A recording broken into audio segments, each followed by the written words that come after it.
তোমার মা দুজন করে না দিলে তোমার ওই ঘরের বাচ্চাটাকে আমি বাঁচিয়ে রাখবো। বাচ্চাকে মারিস না।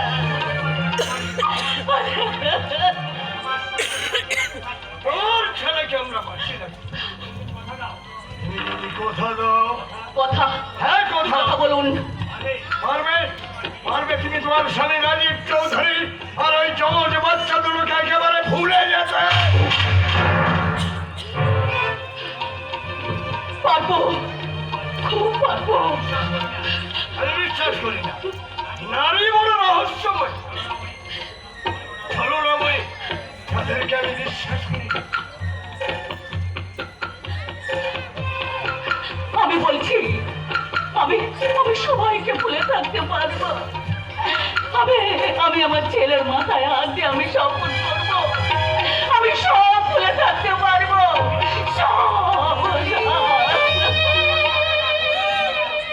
কেউ জানবে না, কেউ বুঝবে না এই কলঙ্কিনী মায়ের প্রতিশ্রুতির কথা। আমাকে দয়া করে ছেড়ে দিন।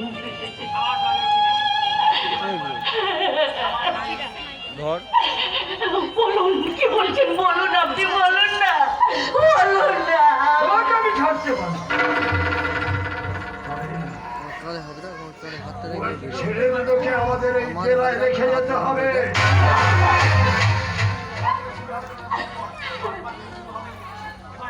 এবার থেকে শুরু হবে নতুন জীবন।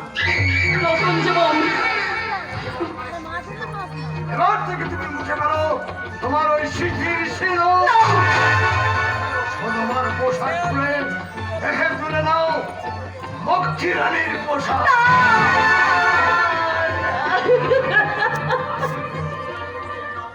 রাজলক্ষ্মী রানী রেখে তুমি আজ থেকে হয়ে গেলে মক্ষী রানী। কি চমৎকার, কি চমৎকার।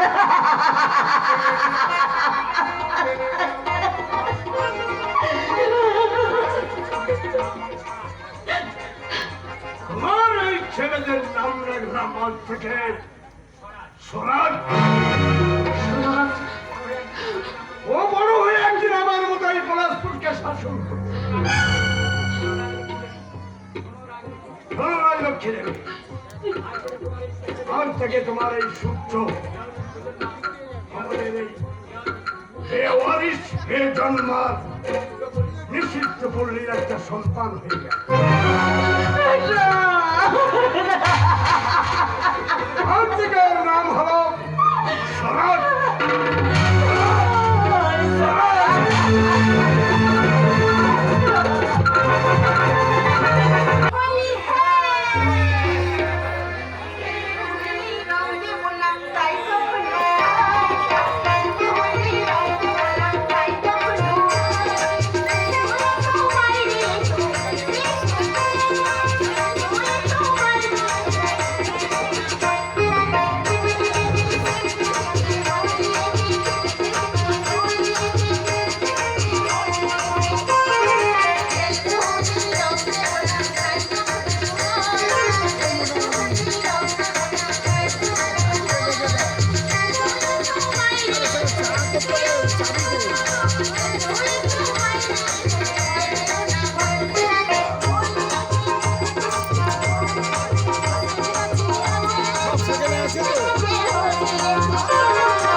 লালে আবির লালে আকাশ দোলা। বলবি এবার ঠিক আছে।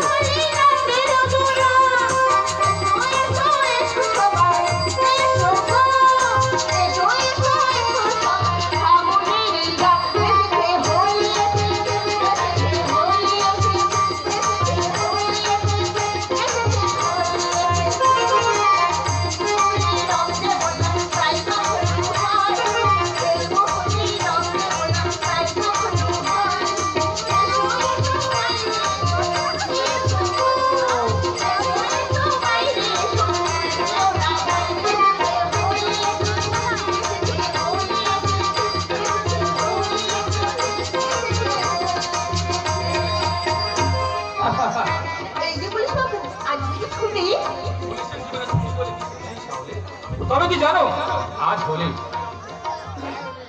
সবাই রং খেলছে, তাই তোমার সঙ্গে রং খেলবো বলে এই পার্কে ডেকে এনেছি। সত্যি বলতে কি, তোমার সঙ্গে রং খেলছে কি মিলেমিশে একবার একাকার হয়ে গেছে। মানে কি গো পুলিশ বাবু? বলছি টুকি একাকার কথার মানে বোঝে না। আরে বাবা, শ্যাম সোহাগিনী রাধা যেমন জটিলা কুটিলার চোখে ফাঁকি দিয়ে শ্যামের বিরহে মন দেওয়া না করেছে,